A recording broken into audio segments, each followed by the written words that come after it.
बिस्मिल्लाहिर्रहमानिर्रहीम, अस्सलाम वालेकुम। कैसे हैं आप सब लोग? खैरियत से हैं? उम्मीद करता हूँ खैरियत से होंगे और मेरी वीडियो से कुछ ना कुछ सीख रहे होंगे और सीख के आगे बढ़ रहे होंगे और एक्सपोर्ट करने की तैयारी कर रहे होंगे। मुझे खुशी है, बहुत से ऐसे लोग हैं जो मुझसे क्वेश्चंस करते हैं, बहुत से पूछते हैं, उनकी बहुत ज़्यादा शिपमेंट्स हो रही हैं और कहीं फंसते हैं तो मुझसे क्वेश्चन करते हैं। जितनी मेरी नॉलेज है, जितनी इन्फॉर्मेशन है, उनको गाइड कर देता हूँ। अगर उन्हें मतलब कि और भी ज़्यादा गाइडेंस चाहिए तो इंशाल्लाह ताला जितनी मेरी नॉलेज है तो इंशाल्लाह उनके साथ मैं खड़ा हूँ, जहाँ जहाँ उनको ज़रूरत है मैं खड़ा हूँ। तो चलें वीडियो की तरफ चलते हैं। आज इस वीडियो में हम डिस्कस करेंगे कि हैंडीक्राफ्ट प्रोडक्ट्स को हम लो बजट में कैसे एक्सपोर्ट कर सकते हैं। इस वीडियो में हम देखेंगे कि हैंडीक्राफ्ट प्रोडक्ट्स होती क्या है, इनको हम एक्सपोर्ट कहाँ कर सकते हैं, कंपटीटर कौन से हैं, किस रीजन में हमें सप्लायर्स मिलेंगे, मतलब कि कंट्री के किस किस हिस्से में हमें सप्लायर मिल सकते हैं, कौन कौन सी प्रोडक्ट किस हिस्से में तैयार होती है, कौन कौन से जो हैंडीक्राफ्ट्स हैं वो एक्सपोर्ट होती हैं, डॉक्यूमेंट्स क्या रिक्वायरमेंट होते हैं और कौन किस तरह बाय एयर जाती है, बाय सी जाती है। इस वीडियो में हम सारा डिस्कस करेंगे, तो वीडियो को एंड तक देखिएगा। सबसे पहले बात करें हैंडीक्राफ्ट होता क्या है।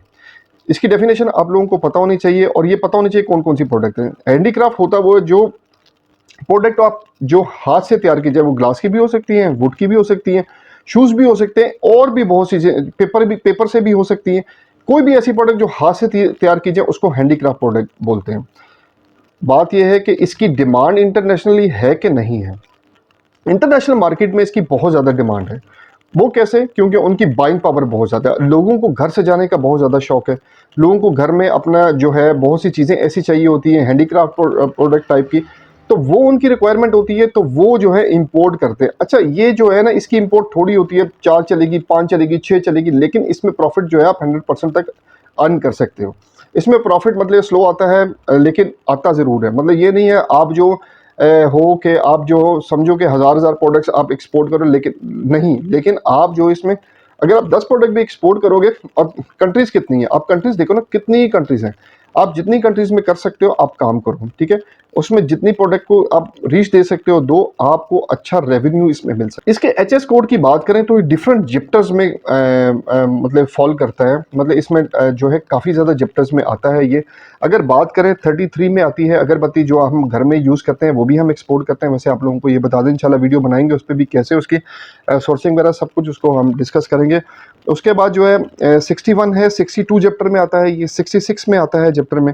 उसके बाद 65 चैप्टर में आता है, हार्डवेयर प्रोडक्ट्स वगैरह में होती है। उसके बाद 71 है, जो आपकी आर्टिफिशियल ज्वेलरी, इंटीमेशन ज्वेलरी होती है, ये भी हैंडमेड होती है, ठीक है। ये भी आप 71 में आगे इंशाल्लाह इस पर भी वीडियो बनाएंगे, ठीक है। 74 है, 44 वुडन में आता है, ठीक है। 89 है, 92 है, 97, 94 ये जो है ना सारे। 42 में लेदर जो बैग्स होते हैं, जो फीमेल के बैग्स होते हैं, लेदर पर्स वगैरह होते हैं, ये भी आप जो हाथ से तैयार किए गए, मशीन वाले ने जो हाथ से तैयार किया, इनको भी आप एक्सपोर्ट कर सकते हैं। अच्छा, इसकी जो हैंडीक्राफ्ट प्रोडक्ट की जो प्रोडक्शन है ना, वो लिमिटेड होती है। एक्सपेंसिव प्रोडक्ट है, प्रोडक्शन लिमिटेड होती है, क्योंकि बहुत अब जो है ना, हर बंदा तो मशीनों पे चला गया। बहुत कम लोग हैं जो हाथों से जो हाथ से इसको तैयार करते हैं। मतलब डिफरेंट रीजन में, अब हमारे जो रीजन्स हैं उनमें कुछ इलाके हैं जो हाथों से तैयार कर रहे हैं इसको, और उसको हम ऑब्वियसली उन्हीं से लेके हम लोगों ने सोर्स उधर से करना है, उधर से लेके ही हम एक्सपोर्ट करेंगे। अच्छा, इसके बाद बात करें प्रोडक्ट्स की, कौन कौन सी प्रोडक्ट्स हैं जो बाहर जा रही हैं। हम बात करें बास्केट हैंड बैग्स हैं,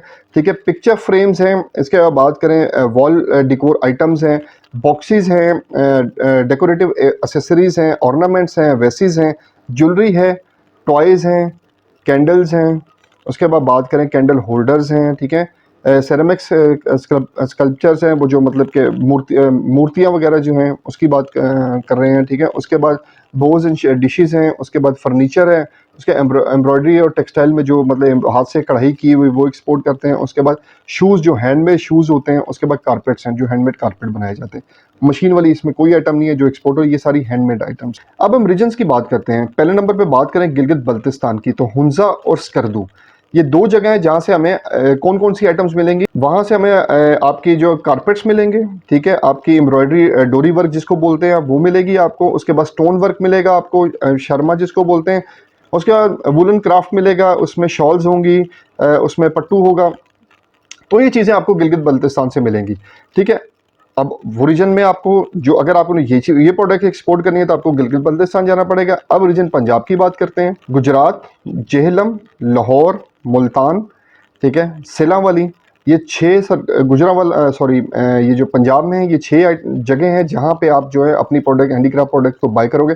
अब देखते हैं हैंडीक्राफ्ट प्रोडक्ट यहाँ पे कौन कौन सी अवेलेबल होती है जिनको हम यहाँ से लेके एक्सपोर्ट कर सकते हैं। साल्ट एंड लैम्प्स हो गए, उसके बाद पोट्री फर्नीचर हो गया, उसके बाद कारपेट्स हो गए, उसके बाद blue pottery camel skin lamps हो गए। ये 4-5 चीज़ें जो है हम यहाँ से लेके, और भी बहुत होंगी लेकिन मैं कुछ अभी आप लोगों के सामने रख रहा हूँ। ये 4-5 चीज़ें जो है ये हम पंजाब के इन एरिया से लेके हम एक्सपोर्ट कर सकते हैं। रीजन खैबर पख्तूनख्वा की बात करें तो चित्राल, सवात, मालाकंड, इन एरियाज़ में हम जो है जो हैंडीक्राफ्ट की प्रोडक्ट इजीली अवेलेबल होती है। तो आप देखते हैं कि कौन कौन सी प्रोडक्ट यहाँ से हम एक्सपोर्ट कर सकते हैं।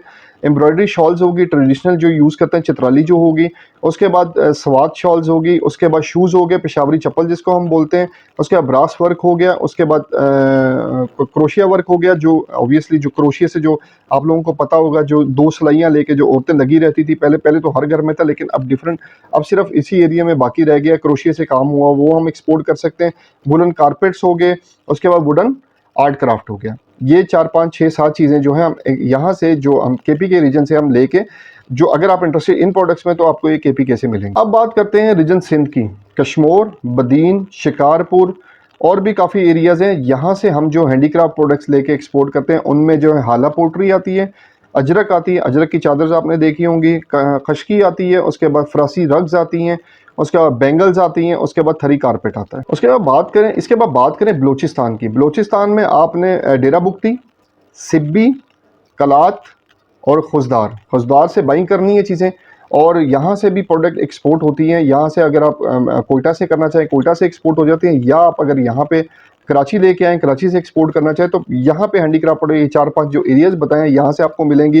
क्रोशिया वर्क मिलेगा, वुड कार्विंग मिलेगी आपको, निडल वर्क मिलेगा आपको, उसके बाद निडल वर्क जोक मुशमाका, ठीक है। ये 3-4 आइटम्स यहाँ से मिलेगी। इंशाल्लाह पिक्चर्स आपके साथ शेयर कर दूंगा ताकि आप लोगों को मजीद क्लियर हो जाए ये आइटम्स क्या। अब आप लोगों को सप्लायर्स का, कंपटीटर्स का भी पता होना चाहिए, कौन कौन से आपके रीजन में कंपटीटर हैं, और सप्लायर्स का भी पता होना चाहिए। इसमें चाइना, ईरान और इंडिया जो है ये आपका मेन कंपटीटर है। ये बहुत ज़्यादा हैंडीक्राफ्ट प्रोडक्ट एक्सपोर्ट करते हैं। अब चाइना जो है बहुत ज़्यादा इंपोर्ट भी करता है, फिर उसको अपना लेबल लगा के एक्सपोर्ट करता है। इंडिया खुद की एक्सपोर्ट बहुत ज़्यादा हैंडीक्राफ्ट प्रोडक्ट्स की, तो बहुत ज़्यादा हैंडीक्राफ्ट प्रोडक्ट्स, क्योंकि ऑब्वियसली वहाँ पे लोगों के लिए, इंडिया को ऑब्वियसली इंडियंस बहुत ज़्यादा बाहर बैठे होते हैं, तो उनके लिए जो उनकी रिलीजियस के लिए वो करते हैं, एक्सपोर्ट करते हैं। तो इंडिया से बहुत ज़्यादा एक्सपोर्ट होती है हैंडीक्राफ्ट प्रोडक्ट, वो भी हैंडमेड ही होते हैं, जो उनके बुत वगैरह होते हैं, तो वो उनको एक्सपोर्ट करते हैं वहाँ पे। तो ऑब्वियसली उनकी हमारे से ज़्यादा एक्सपोर्ट है। तो ये मेन चाइना, ईरान और जो इंडिया है वो बहुत ज़्यादा बहुत बड़े सप्लायर्स भी हैं और हमारे मेन कंपटीटर्स भी हैं इस रीजन में। 2022 तक ये जो हैंडीक्राफ्ट की एक्सपोर्ट थी 680 बिलियन डॉलर की थी, ठीक है। 2022 तक जो हैंडीक्राफ्ट प्रोडक्ट की जो अपना ग्लोबल हैंडीक्राफ्ट जो मार्केट है उसको जो रीच करवाना चाह रहे हैं 1.25 ट्रिलियन जो है डॉलर तक इसको लेके जा रहे हैं 2027 में। तो अब ये देखें मार्केट स्कोप कितना है। तो आप हैंडीक्राफ्ट प्रोडक्ट पाकिस्तान से एक्सपोर्ट करके इस स्कोप में आ सकते हो और इतना ज़्यादा अर्निंग कर सकते हैं। अब 1.27 या 1.25 ट्रिलियन डॉलर की मार्केट है, ठीक है। तो आप इसमें गारे खैर में हिस्सा नहीं डाल सकते, तो आप भी हिस्सा डालें, अपनी हैंडीक्राफ्ट प्रोडक्ट्स तैयार करवाएं वहाँ से, जहाँ से मैंने आपको रीजन्स बताए, 5 रीजन में मैंने आपको बताया, गिलगित बल्तिस्तान, पंजाब, सिंध, बलूचिस्तान, केपी के, मैंने आपको 5 जगह पे बताए हैं, ये एरियाज़ बताए हैं, और ये भी बताएं कौन कौन सी प्रोडक्ट वहाँ पे होती हैं। तो वहाँ पे आप जो भी आप प्रोडक्ट चुनोगे, जो आप सेलेक्ट करोगे, वहाँ से आप तैयार कराओगे, उसको चुप करके एक्सपोर्ट कर दो। अगर हम टॉप इंपोर्टिंग कंट्रीज़ हैंडीक्राफ्ट की बात करें, मतलब बहुत ज़्यादा जो इंपोर्ट करता है हैंडीक्राफ्ट प्रोडक्ट्स, तो वो उसमें कौन कौन सी कंट्रीज़ हैं, तो उनको डिस्कस कर लेते हैं। यूएसए है, यूके है, यूएई है, जर्मनी है, फ्रांस है, लैटिन अमेरिका है, इटली है, नीदरलैंड है, कनाडा है, ऑस्ट्रेलिया है। ये कोई 10-12 कंट्रीज़ हैं जो बहुत ज़्यादा हैंडीक्राफ्ट प्रोडक्ट्स इंपोर्ट करती हैं। और भी कंट्रीज़ होंगी लेकिन मेजर यही है, इनका काफ़ी ज़्यादा रोल है हैंडीक्राफ्ट प्रोडक्ट्स इंपोर्ट करने में, क्योंकि यहाँ पे ऑब्वियसली हर उसका रिलीजियस का बंदा होता है, तो हर उसको जो है कोई ना कोई रिक्वायरमेंट होती है। तो आप ये देखें कि कितनी इंपोर्ट जो है, मैंने आपको बताया 1.25 ट्रिलियन डॉलर की जो है ना मार्केट है। ये 1.25 ट्रिलियन डॉलर बहुत होते हैं। अब कुछ देखते हैं कि शॉल्स कहाँ, कौन कौन सी कंट्रीज़ में क्या क्या चीज़ें एक्सपोर्ट होती हैं, तो थोड़ा सा उस पर नज़र मार लेते हैं ताकि आप लोगों को क्लियर हो जाए कि आप जब टारगेट करो किसी कंट्री को तो वहाँ पे किस चीज़ को टारगेट करो। अब शॉल्स जो हैं, जो शॉल्स हैं सऊदी अरेबिया जाती हैं, आपकी यूएई जाती हैं, जापान जाती है और यूके जाती हैं, ठीक है। ये 4-5 कंट्रीज़ में आपकी जो शॉल सिर्फ एक्सपोर्ट होती है, बहुत ज़्यादा एक्सपोर्ट होती है, ठीक है। ये जो डाटा है ये बेसिकली चाइना, इंडिया, ईरान और पाकिस्तान की चारों का मिला के तो एक एवरेज निकाली हुई है कि किस कंट्री में क्या चीज़ एक्सपोर्ट होती है। उसके बाद बात करें hand printed textile and scarfs, ये यूएसए में, यूके में, जर्मनी में और कनाडा में, ठीक है, ये 4 कंट्रीज़ में एक्सपोर्ट होते हैं। आर्ट मेटल वेव्स जो है वेयर जो हैं वो यूएसए, यूके, जर्मनी, इटली में सबसे ज़्यादा होते हैं। और ज्वेलरी, आर्टिफिशियल जो इंटीमेशन ज्वेलरी, जो हैंडमेड ज्वेलरी होती है तैयार की जाती है, वो जाती है USA, Saudi Arabia, Germany, UK, ये यहाँ पे जाती है। अच्छा, ये अब सारी प्रोडक्ट्स की आपको समझ आ गई हम लोगों ने क्या क्या कैसे कैसे एक्सपोर्ट करना है। तो अब ये देखते हैं इसकी पैकिंग कैसे करनी है। बात ये सबसे मेन चीज़ इसकी पैकिंग होता है। पैकिंग में आपने जो या तो एक कॉन्ग्रेटिव बॉक्सेस होते हैं वो आप ले लें। ऑब्वियसली आपने देखे होंगे बहुत ज़्यादा बॉक्सेस आप लोगों ने देखे होंगे, कॉन्ग्रेटेड बॉक्सेस होते हैं, उसमें आप एक्सपोर्ट कर सकते हैं, बल्कि आपको उसी में एक्सपोर्ट करना है, उसमें कर सकते हैं। या वुडन बॉक्स होता है, बाकी जो बायर कहेगा जैसी वो पैकिंग कहेगा आपको वो करवा के उसको भेजनी है। मेन जो काम है इसके बाद आता है लेबलिंग का। देखिए, पैकिंग होगी, प्रोडक्ट की समझ आ गई आपको, प्रोडक्ट कौन कौन सी एक्सपोर्ट होती है, कहाँ कहाँ जाती है, सप्लायर्स आपको पता लगे किस रीजन में है। उसके बाद आपको पैकिंग की समझ आ गई कि कॉन्ग्रेटेड बॉक्सेस होते हैं, वुडन बॉक्स में जाएगा, बॉक्स में जाएगा। उसके बाद आपको चाहिए लेबलिंग। लेबलिंग में आपने, क्योंकि ये ऐसी आइटम्स हैं कि अगर थोड़ा सा इस पर जो डैमेज हो जाए तो ये ख़त्म हो जाती हैं, तो आपने हैंडल विद केयर, ठीक है। उसका स्टिकर लाजमी लगाना है इस पर, उसको भूलना नहीं है आपने। अगर कोई भी चीज़ है तो आपने लाजमी लगाना है उस पर स्टिकर, ठीक है। हैंडीक्राफ्ट की कोई भी प्रोडक्ट है आपने हैंडल विद केयर का लाजमी लगाना है। उसके बाद उसके ऊपर इंपोर्टर एक्सपोर्टर का एड्रेस होता है, जो इंपोर्ट कर रहा होता है या एक्सपोर्ट कर रहा होता है, उन दोनों का एड्रेस उसके ऊपर होता है। उसके बाद अब ये वुडन बॉक्स में जाएगा, फर्मिगेशन सर्टिफिकेट आपको चाहिए होगा, ऑब्वियसली वो लाजमी बात है, वो आपको चाहिए होगा। प्रोडक्ट के मतलब वो सर्टिफिकेट आपने लगाना, उसकी कॉपी करके वो सर्टिफिकेट आपने लगाना है। प्रोडक्ट की डिटेल के अंदर क्या है, कितने पीसेस, क्या क्या आइटम्स हैं इसके अंदर।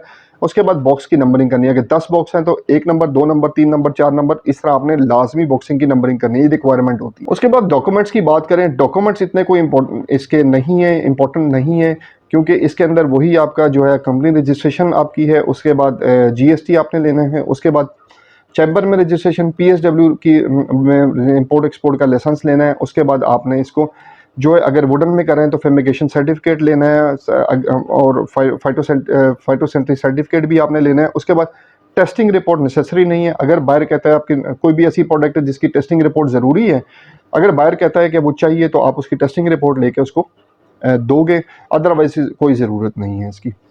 सिंपल सा काम था, डॉक्यूमेंट्स ये हो गए। उसके बाद क्या करना है, आपने जो भी प्रोडक्ट है आपने उसको एक्सपोर्ट करना है। अगर 10 केजी है, 20 केजी है, 30 केजी है, तो आप डीएचएल, फेडेक्स या और लोकल सर्विसेज हैं उसकी मदद लेके एक्सपोर्ट कर सकते हैं। उस पर हैंडीक्राफ्ट का टैग लगा के आप एक्सपोर्ट कर सकते हैं। अगर आपका जो एलसीएल कंटेनर में जाएगा, मतलब 300 केजी है, 400 केजी है, 500 केजी है, तो आप उसको एलसीएल कंटेनर में भेजें। आपके एक्सपेंस कम आएंगे। डीएचएल, फेडेक्स का तो बहुत ज़्यादा एक्सपेंस आते हैं, लेकिन बाहर की रिक्वायरमेंट पे अगर बाहर कहता है नहीं जी मुझे अर्जेंट चाहिए, तो आप फेडेक्स और डीएचएल कर दें उसको, ठीक है। और अगर आप नहीं करना चाहते, मतलब कि आप कहते हैं कि अगर आप एक्सपेंस सारे बेयर कर रहे हैं, तो फिर ऑब्वियसली उसको लटका के आप एलसीएल कंटेनर पे लेके जाएंगे। और अगर 400-500 आपका केजी वेट है तो आप एलसीएल कंटेनर में ही डालेंगे। उसके लिए कंपनी की रिक्वायरमेंट भी आजकल है, तो आप कंपनी रजिस्टर लाजमी करवाएं कोई भी काम करने से पहले। क्यों कंपनी रजिस्टर इसलिए करवाएं, क्योंकि काम हमेशा लीगल किया करें। कोई लीगल ऐसा काम ना करें, नहीं जी हम कंपनी रजिस्टर नहीं करवाते, हम किसी आज कोई बात नहीं चले, खुदा ना खास्ता ना चले तो बंद कर दें, कोई ऐसी प्रोसेस नहीं। लेकिन काम आप अपनी कंपनी से करें, किसी पे भरोसा ना करें, जो काम करना है अपने आप से करें, और इंशाल्लाह ताला आप एक दिन सक्सेसफुल होंगे। अच्छा, अब यहाँ पे समझाता हूँ कि लो बजट कैसे है। कोई भी आइटम आप लेते हैं आपको 400, 600, 800, 1000, 10,000 तक की मिलेगी, ठीक है। आप उसको अच्छा इसमें यहाँ पे 2-3 चीज़ें और भी हैं, मैं ऐड कर लूँ।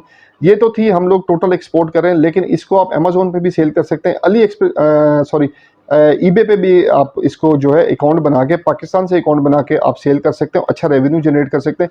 डिजिटल मार्केटिंग मस्ट है, जिस एरिया में करना है आपने उस वहाँ पे डिजिटल मार्केटिंग अपनी प्रोडक्ट को देखें। किसी को नहीं पता XYZ कंपनी क्या कर रही है, लेकिन जब तक आप प्रोडक्ट की मार्केटिंग नहीं करेंगे तब तक आपकी प्रोडक्ट सेल नहीं होगी। प्रोडक्ट क्यों, अब आपने नहीं देखा, अगर आप टीवी जब ऑन करते हैं, स्विच ऑन करते हैं, कोई ना कोई ऐड चल रही होती है।